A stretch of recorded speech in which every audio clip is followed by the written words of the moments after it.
Hello, listeners, and welcome to Sonic Shuffle, a random and holistic lore podcast. I'm the student, Morgan. And I'm the teacher, Dan.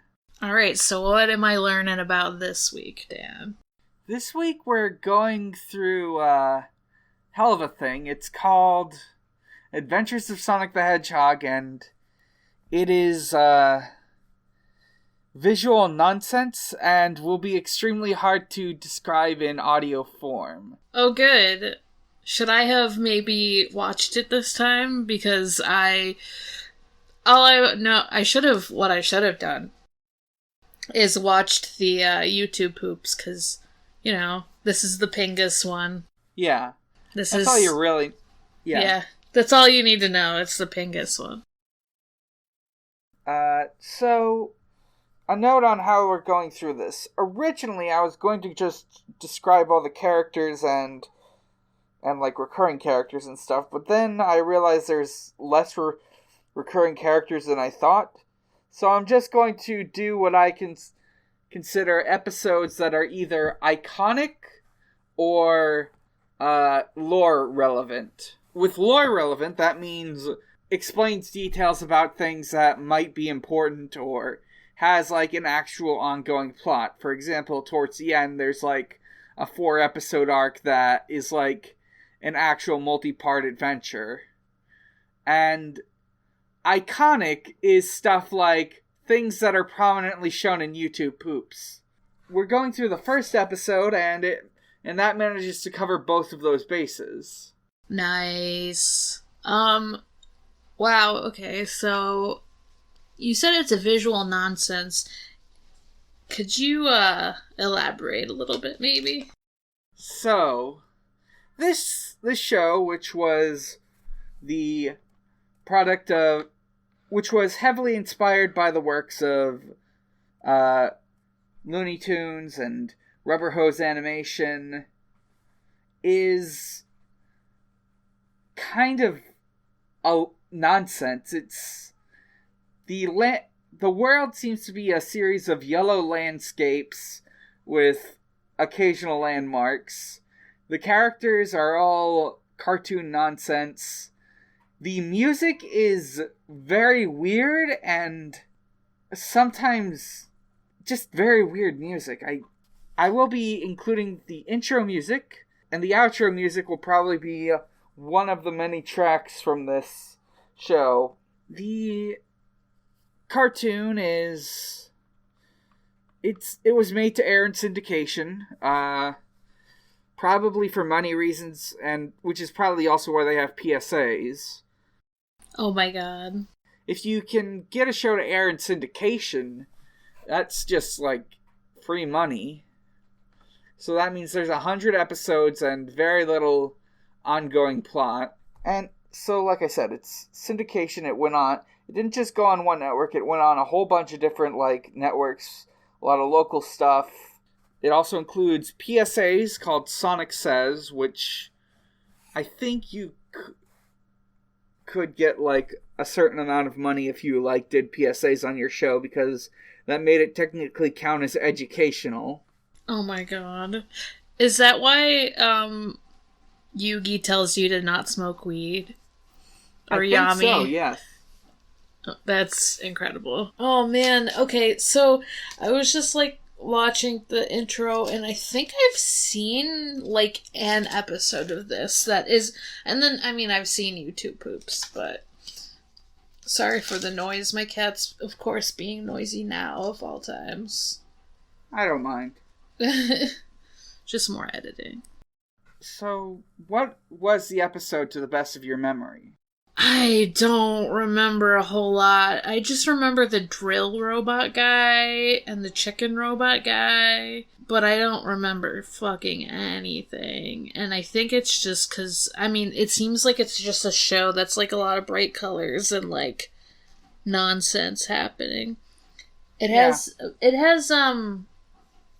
Looney Tunes is a good way, or Tom and Jerry-esque almost. Yeah. Yeah. Because they're trying to catch Sonic all the time.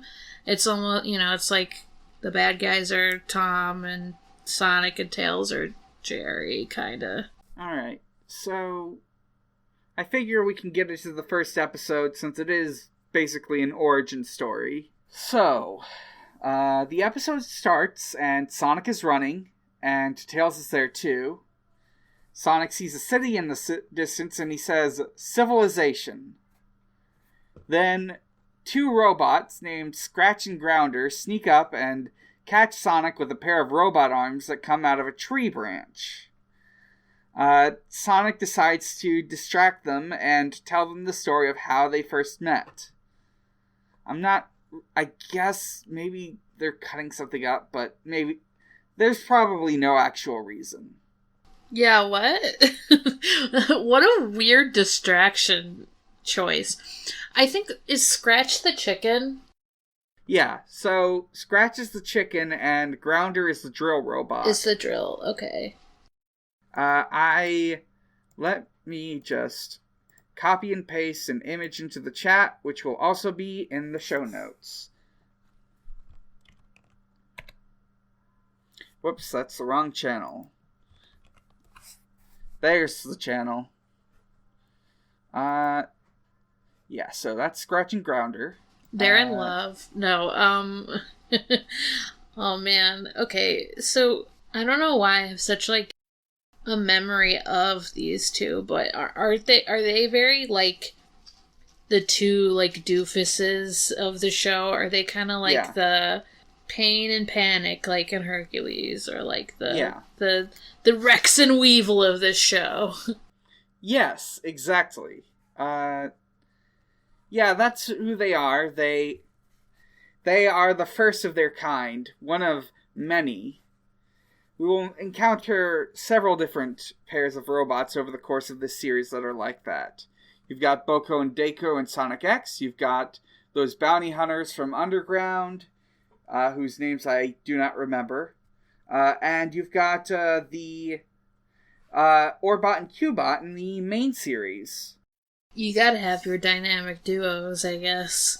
It's handy for Robotnik, who is typically a solo villain, to have some lackeys he can bounce off of. For sure. So, the story starts sometime before Scratch and Grounder were born. That's the way Sonic says it. Sonic and Tails are in a deserted village, and then a cartoon animal woman tells Sonic that they're all hiding before slamming her own door shut and locking it 3 times. Because a bounty hunter with a nonsense design tears a wall off a house and asks the person inside where the bounty hunter convention is.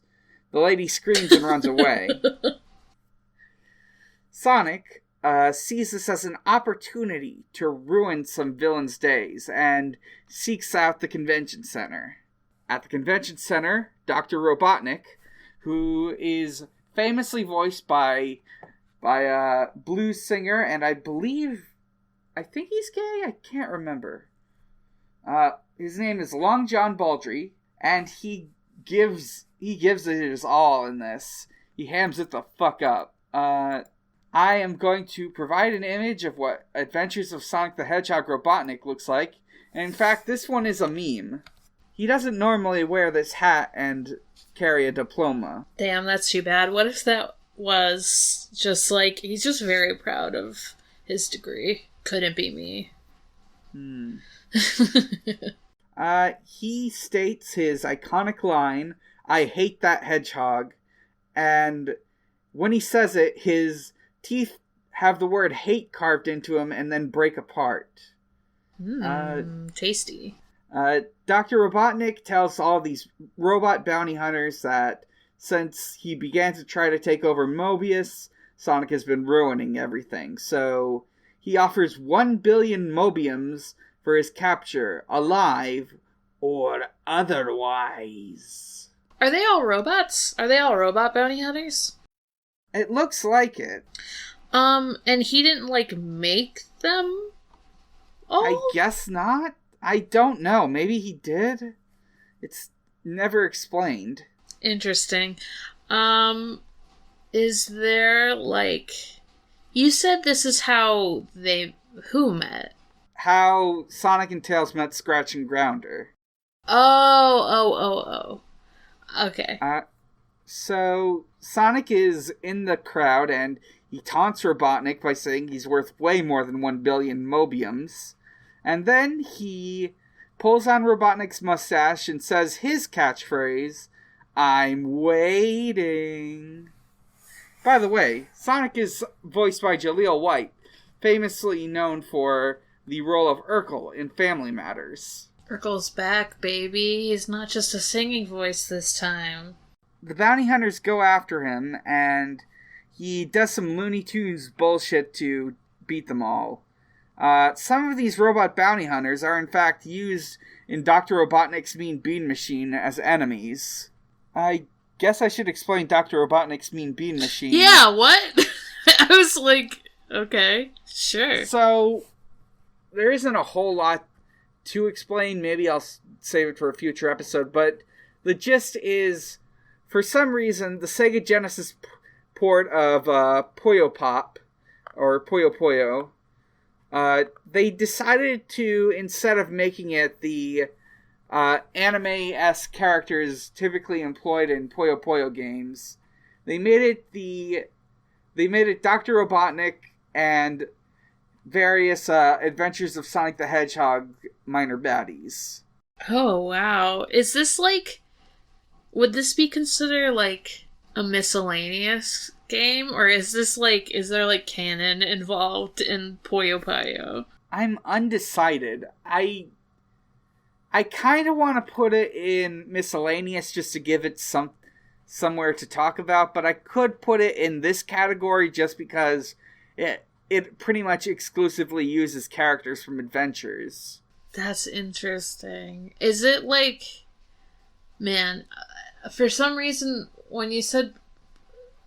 Like, when you talked about that, it just reminded me of the fact that the Mario game, Mario 3 or something, like the one where you like dig up radishes or whatever, is kind of like it used to be a different game in Japan and was made into a Mario game. That's what it reminds me of for some reason.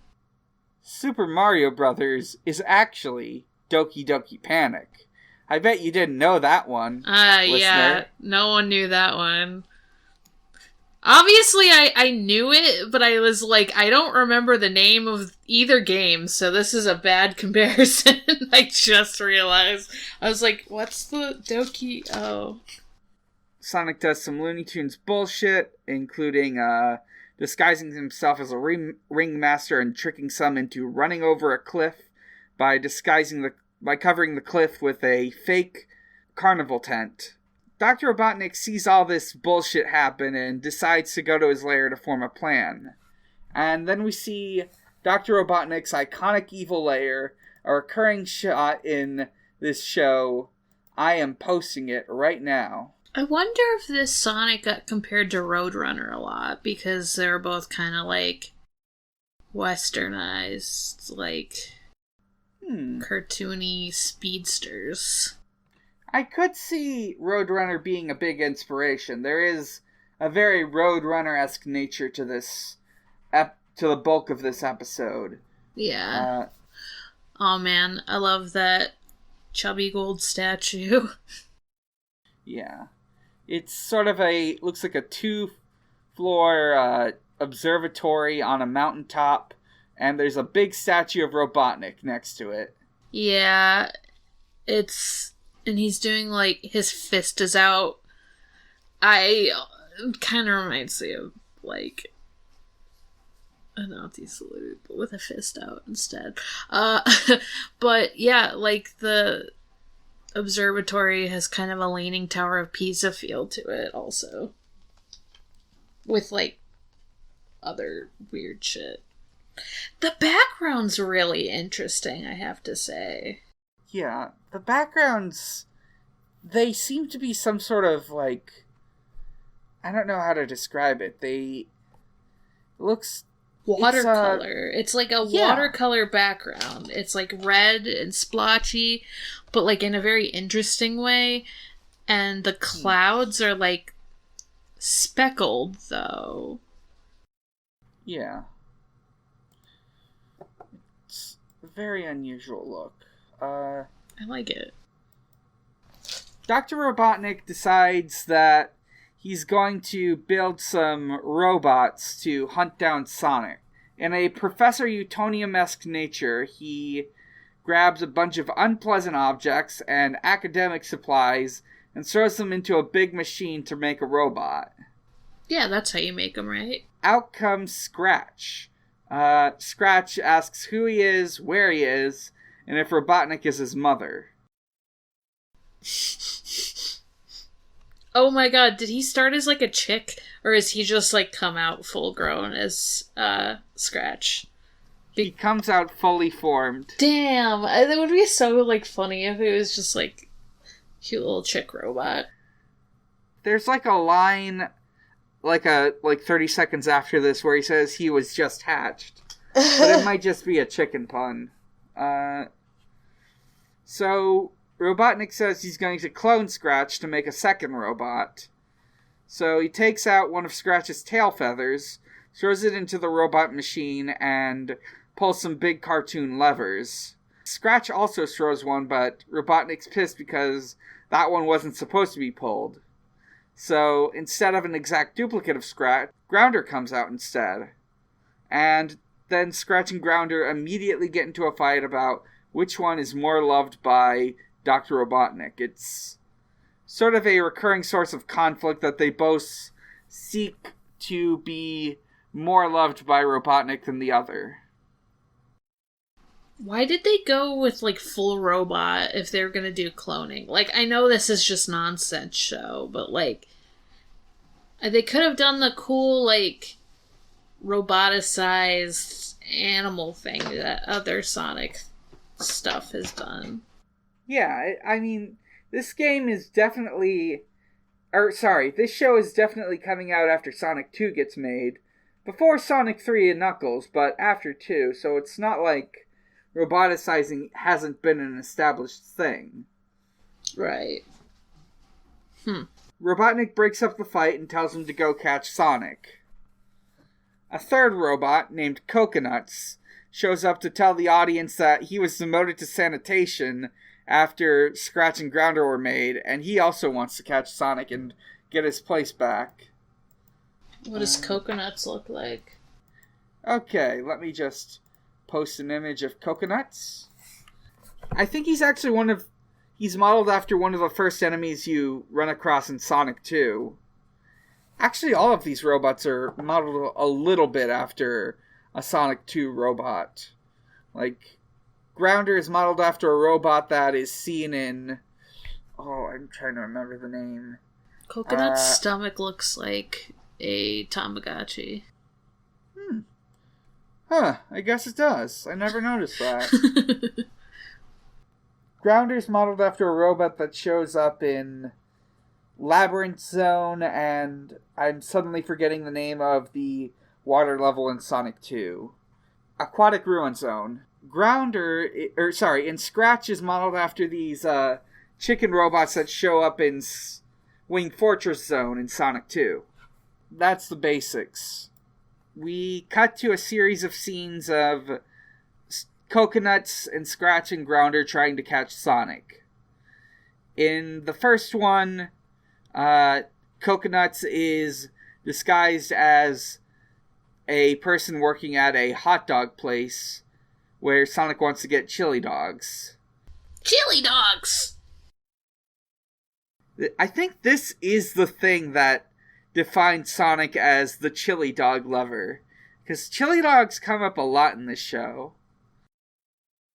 That is a question we had in our Ask Zone. Huh, alright, good. Coconuts pulls a switch, the hot dog place turns into a big robot, but not like a cool one, just sort of just some cartoon robot limbs sticking out of a hot dog place. Damn. With some tank treads. Wow, not cool robot. Wow, cartoon robot. Wow. Extremely boring robot. Could have been like a Transformer. The big robot is used to chase after Sonic and Tails. A bunch of guns come out of it. Sonic somehow bends all the gun barrels to point inside, and Coconuts accidentally shoots himself this way, and Sonic wins. In the second scene, Scratch and Grounder set up a trap. This one is Scratch's idea. Scratch makes a giant brick wall that's made to look like a landscape, and Grounder's supposed to lure Sonic to it, and once Grounder runs past it, the wall is supposed to be lowered so that Sonic runs into it. That is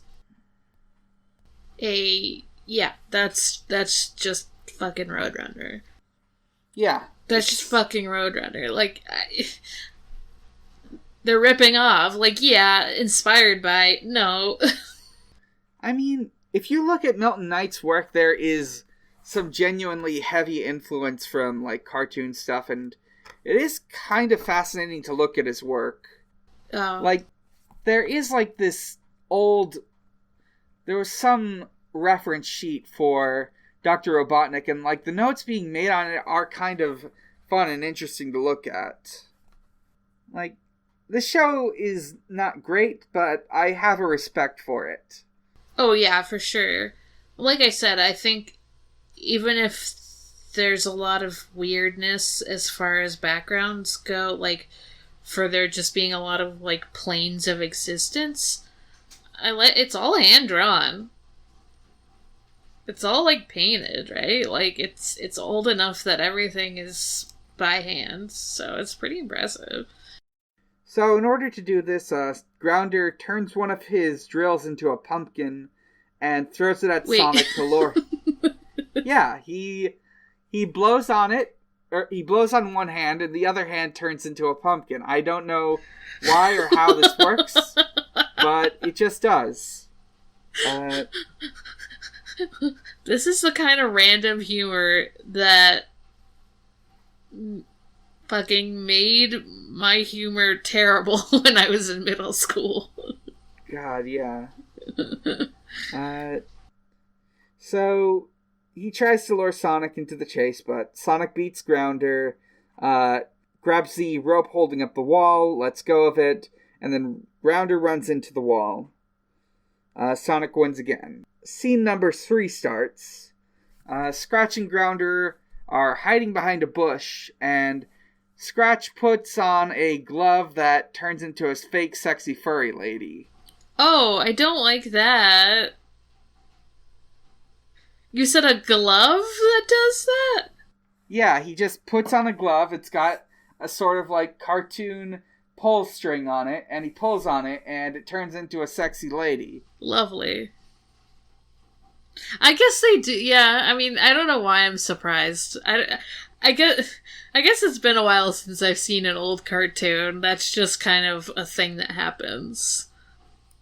That's very, like, let's make the sexy mouse toy lead Jerry into a hole somewhere. So, I don't know. It's just, like, the description of, like, he puts a glove on and he fucking TFs into a woman. Like, okay. It works. Sonic is distracted. The fake woman hits him over the head with a rock.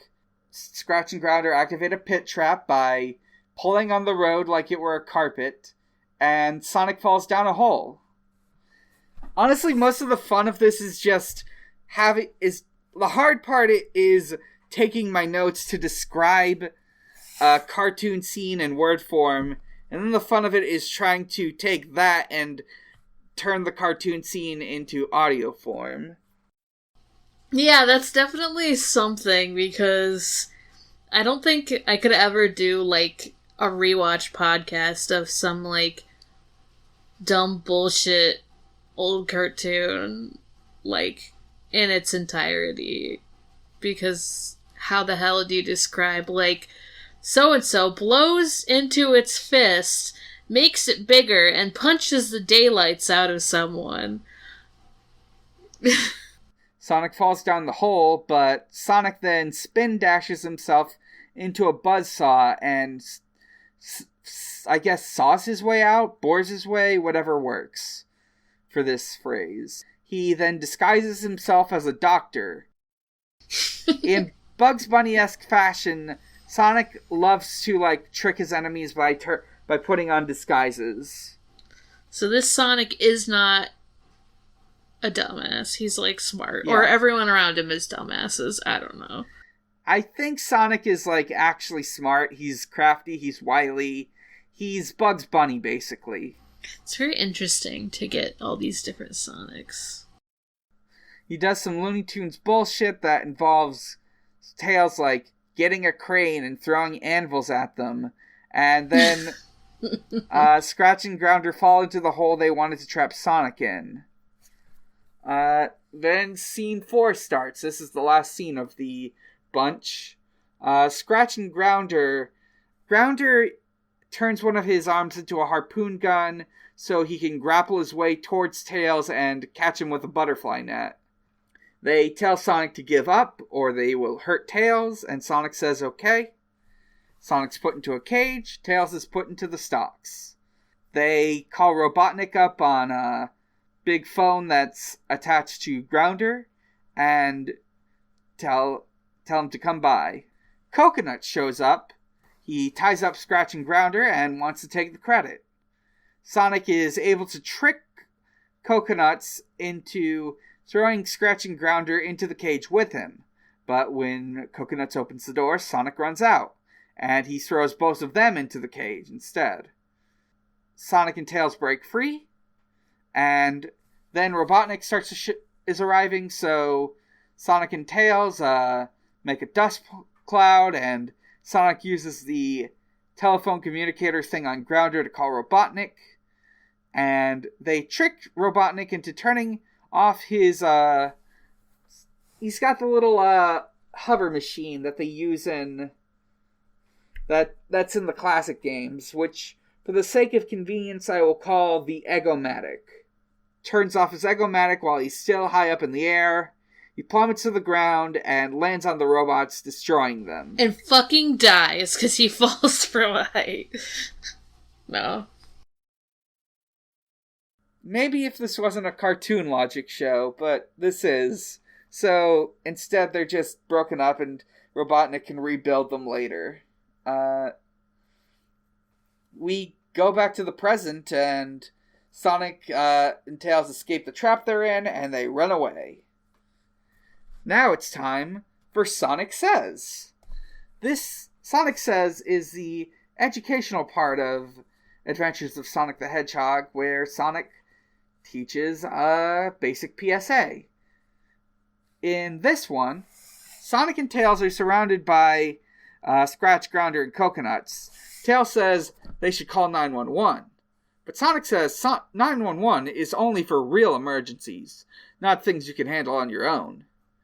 911 should only be called if your house is on fire or someone is trying to break into your home. And that's the lesson. Sonic beats the bad guys. Can't believe Sonic says Blue Lives Matter. Besides his own. Yeah. The degree to which Sonic says Blue Lives Matter does in fact vary from Sonic to Sonic. Like, you could make an argument that, like, the Sonics who are, like, part of the freedom fighters and, like, trying to restore a monarchy are bourgeois revolutionaries. Or you could argue that SA2 Sonic is like a true leftist because he actively hates and is hunted by police. However, you could make the same argument that Sonic is a neoliberal because in Shadow the Hedgehog, Sonic says that Shadow shouldn't kill cops because that's evil. I can't believe Shadow is a fucking anarchist. Oh my god, Shadow's political thing is also going to be complicated as we go on. Because, I'm really excited to get to Shadow the Hedgehog because he's the most ambivalent piece of shit. Yeah. I love him. He's so fucking stupid. I think maybe the most left Sonic.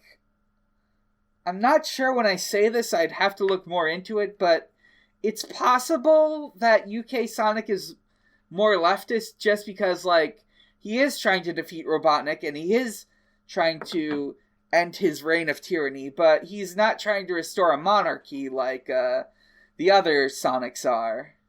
The most leftist character in Sonic is Big the Cat. No further questions. Oh, shit! I just remembered, didn't we get a question about fan games a week or two ago?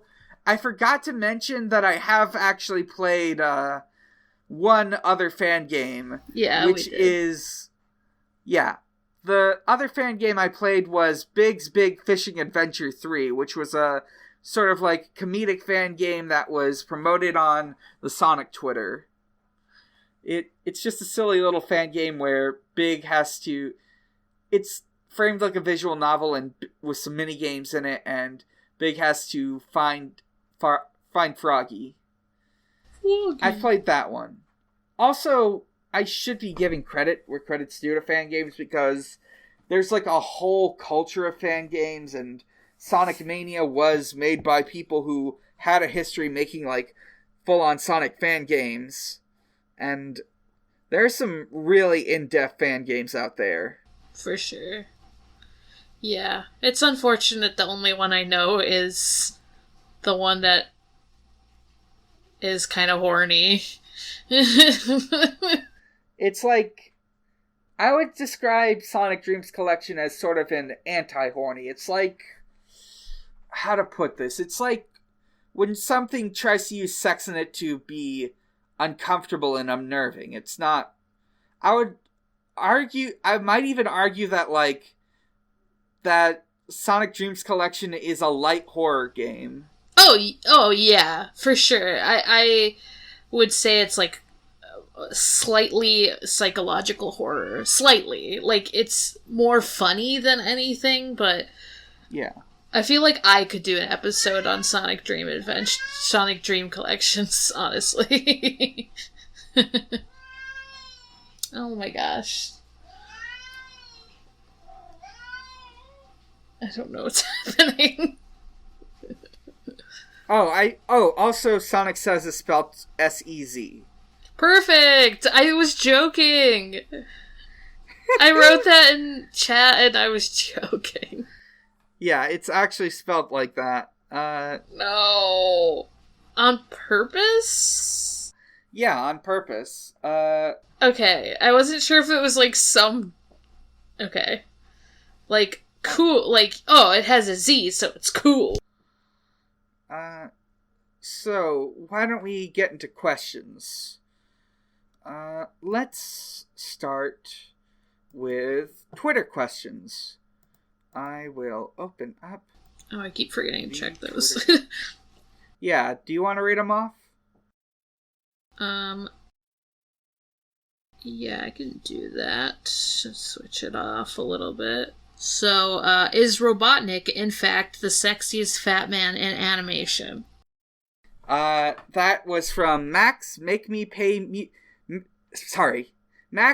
to make music for you nightly, at Maxi Satan, composer of Oddity High theme, and good friend. And, in fact, yes, Robotnik is the sexiest fat man in animation.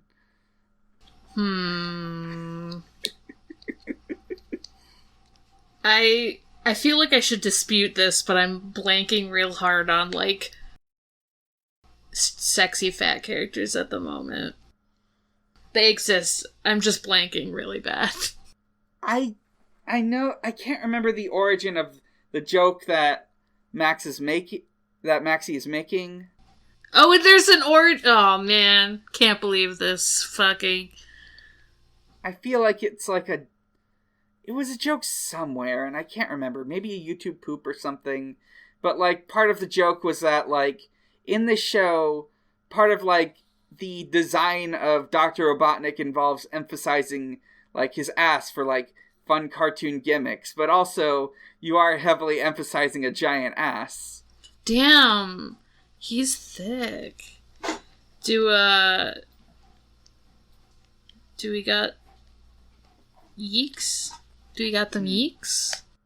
He got Yeeks. Or, Eggy Yeeks? He's got egg yeeks. Okay. Yeah, yeah. Out of all of the Eggmans and Robotniks throughout Sonic's history, Adventures of Sonic the Hedgehog Robotnik has the most cake. The only other one that comes across in raw sex appeal is probably the Jim Carrey Eggman. Damn. Can't wait. Alright. And then, second question from Jumpy at Meme Juim? I think maybe Meme Jume? Jume? Okay. Well, eventually I'll figure out how it's pronounced when Pot of Greed gets to Yu-Gi-Oh! GX, because I know this user is named after the Chaz's Japanese name. Oh, Majumi. Yeah. Meme Jume. Okay. That makes sense. Do you think Scratch and Grounder would work on a modern-day Sonic game? Is there a favorite Sonic Says segment? And lastly, do you think Pingus has changed society as a whole for better or worse? So it sounds like they kind of already have fun side duo robot characters in other games anyway. So I feel like it could work. They could definitely work in other games, maybe with less cartoony dimensions to them, but yeah, that's fair. And I mean, I don't know all the Sonic Says, so I don't know my favorite. I'm gonna say the best ones are the ones that involve either. It's probably the one that tells children not to drink, because it does involve Scratch and Grounder getting turned. Oh, hell yeah! Oh, I can't wait to see these fucking children robot cartoons get fucking drunk. And then, yeah, Pingus, so, what does Pingus mean?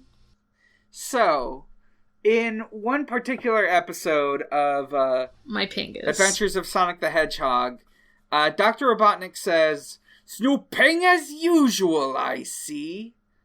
And, snooping. Oh my god. And so, clever YouTube poopers were able to take Snooping as and cut it down to Pingus, so it sounds like Dr. Robotnik is saying penis. Love Pingus. Pingus. Right, and I've seen that scene, but I didn't know it was cut, I mean, I knew it was cut, because that's just how fucking YouTube poops are, but I didn't know, how it originated. I think as a general rule, the internet has made our society worse, but if you want a genuine answer here, YouTube poops are a strangely creative endeavor using dumb bullshit humor and postmodern ideas to make videos, so it's kind of cool, even though it's fucking ridiculous, and some of them end up saying dumb slurs. So that's my feeling on it. Hasn't made it better or worse, but it has definitely contributed something. Yeah, you definitely put it better than I could have. It's something.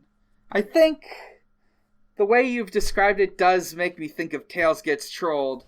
And, the bizarre amount of... It's weird and it's ugly, but it's also got a bizarre amount of, early teen creativity in it. Yes. 100%. And there's, strangely useful images from it, like Tails' face. His just, 1,000-yard stare is just very useful. As someone who as someone who tries to make art for fun, I found, even though my technical skills are limited, there is a profound delight in being able to figure out how to make a good, expressive face. For sure. So, that's the Twitter questions. Let's move on to the Discord questions.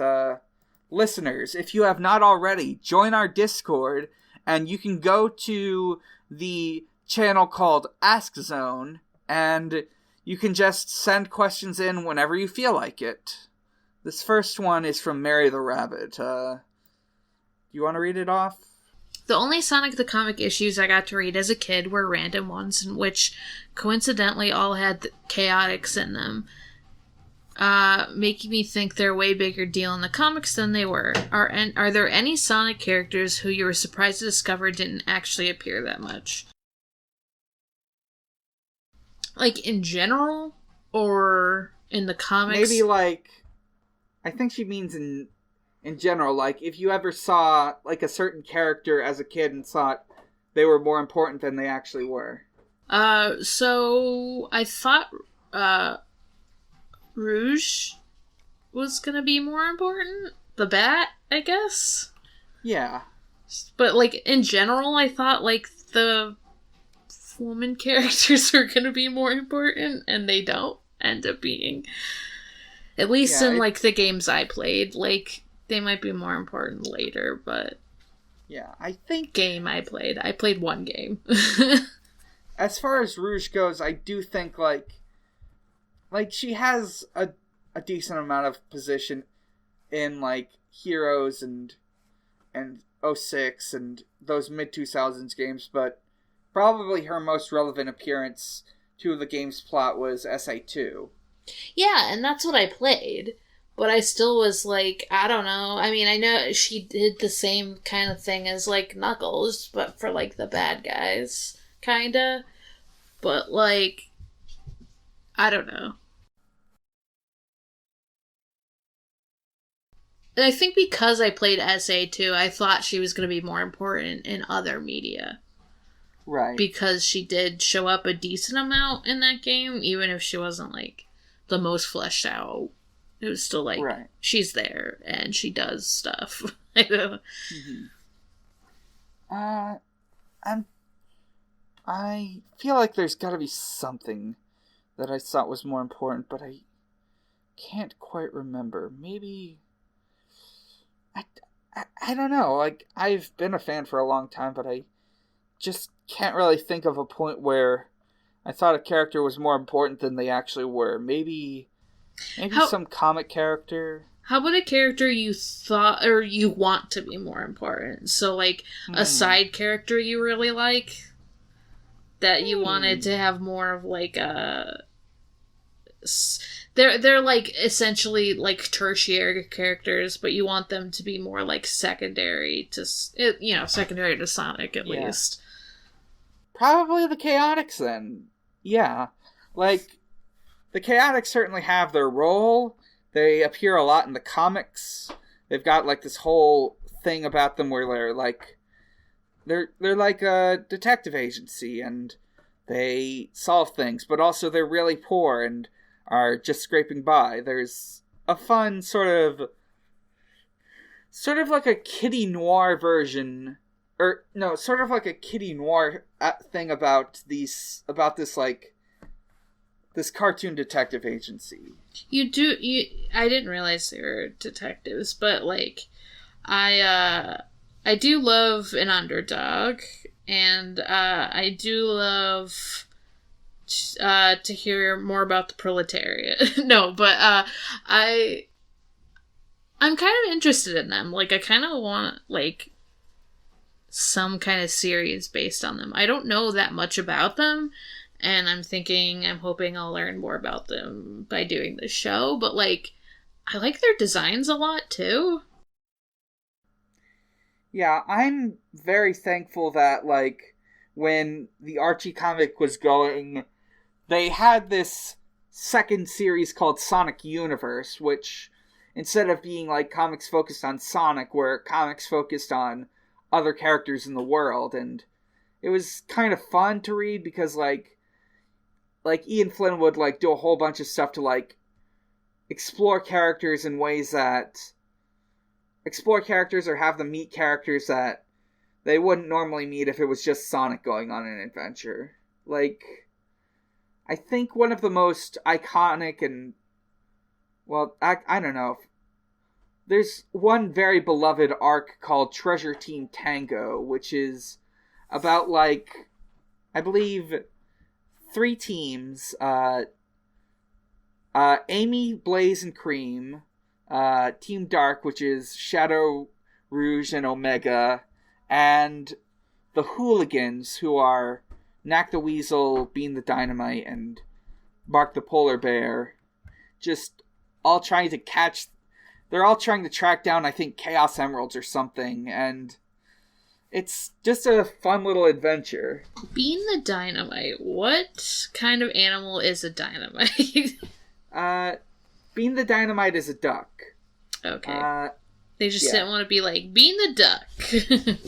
I guess not. Bean the Fuck. Someday I'll probably get more into Bean, or explain Bean in more detail, but I'll leave it at that for now. Bean... I'll say this one thing, which is that Bean was vaguely based on an old Sega game called Dynamite Ducks, which was like a beat 'em up with ducks.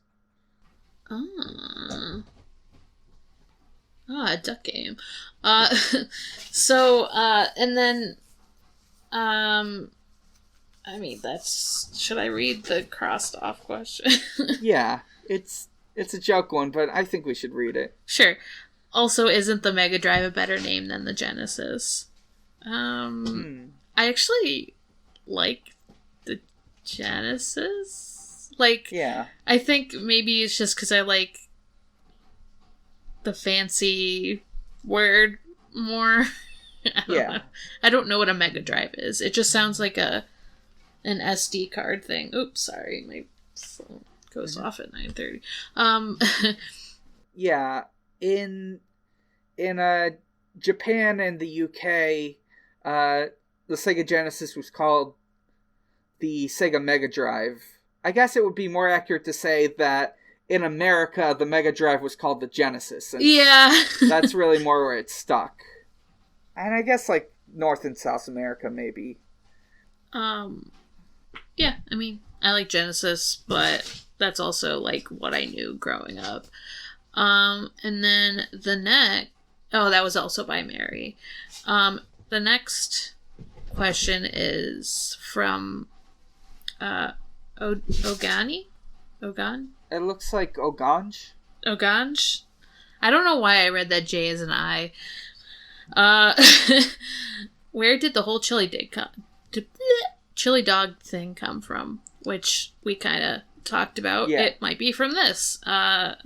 Just, I guess the games just kind of picked it up from this also. And also it's just like a cool teen food to eat, I guess.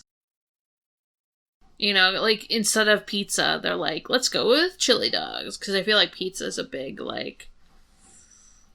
I mean, everyone likes pizza, but they're always pizza was a Ninja Turtles thing. It was a Ninja Turtles thing.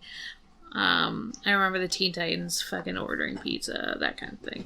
And then James the Cat Girl asks, which do you prefer, Adventures of Sonic the Hedgehog or Sonic Sad AM? You know, I really haven't seen enough Sad AM to judge.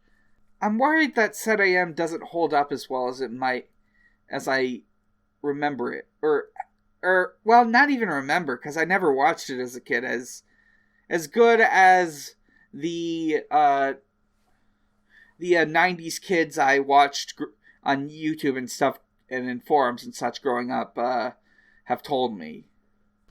Yeah, I mean, nostalgia glasses will, like, color things, but, I mean, maybe we can answer this question after we at least, you know, do the first episode of Sad AM. So, we will keep that in mind, because I haven't seen Sad AM at all, and like I said earlier this episode, I've only seen, like, some of Adventures, so I guess at the moment, because I've seen it, Adventures? is what I prefer, I guess. And we've got one last question. Yeah, from Flutterdark. I mean, it's just, was it Adventures or Sad AM where Pingus came from? Not knowing much about either, I easily mix them up. And yeah, it came from Adventures. Yep. And yeah, is there any YouTube poop from Sad AM, or was it all from Adventures? I definitely remember seeing a couple that were based on Sad AM, but I think Adventures really took it, because there's a lot more you can mess around with Adventures, not only in terms of content, but weirdness, because, like, I think there were maybe 24, 48 episodes of Sad AM. I don't know the exact count, but only 2 seasons. Let's roll for what we'll do next week. Hello. Alright. I'm rolling the die. I have rolled a 5. And 5 is... Oh, I'm doing AOSTH again. Alright. Oh. Okay. Okay. Is this our first repeat? It's weird they're, like, yeah, next to each other. Yeah. I mean, do you want to do it again? Or are you kind of like, I'm fine with either, since you're the teacher. Yeah, I wouldn't be against doing it again. Okay. Yeah. Well, I guess next time you'll hear a continuation of what we've started today. Alright. Good shit. Morg, where can we find you? You can find me at Haunting the Morg. That's Haunting the MORG on Twitter, mostly. I mean, it's my Tumblr also, but definitely watch my pin tweet, because I have recorded an episode of a new podcast. I don't want to say too much because we haven't published it yet, but definitely keep your eyes peeled. It's more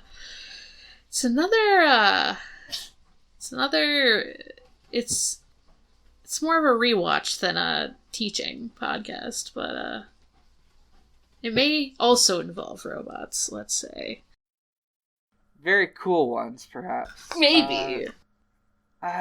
I'm Dan. You can find me at a lot of different places, and you can find all those places at linktr.ee/Mike_Dawson with a 0.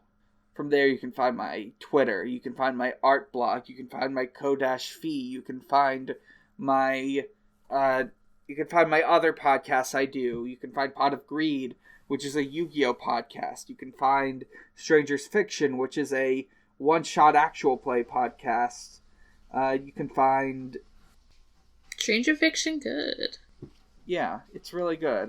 Pot of Greed, good. That's how that's how this fucking podcast started, honestly. It's because I started listening to that. You can find at Xbox_holiday, where Usher celebrates holidays with Xbox. And today is Metal Gear Solid 2 Day, when we're recording this. April 30th, the day Rose and Jack first met. Oh, and also tomorrow is May Day. Yeah. Happy International Workers' Day, Xbox. Hell yeah. You can find us at Shuffle Sonic on Twitter. You can email us at sonicshufflecast@gmail.com. And you can join our Discord, which is linked in the notes and on our Twitter. And that's it for this week. As always, Sonic is real, he is strong, and he is my friend. He's the only blue life that matters. Good night, everybody. Good night, everyone.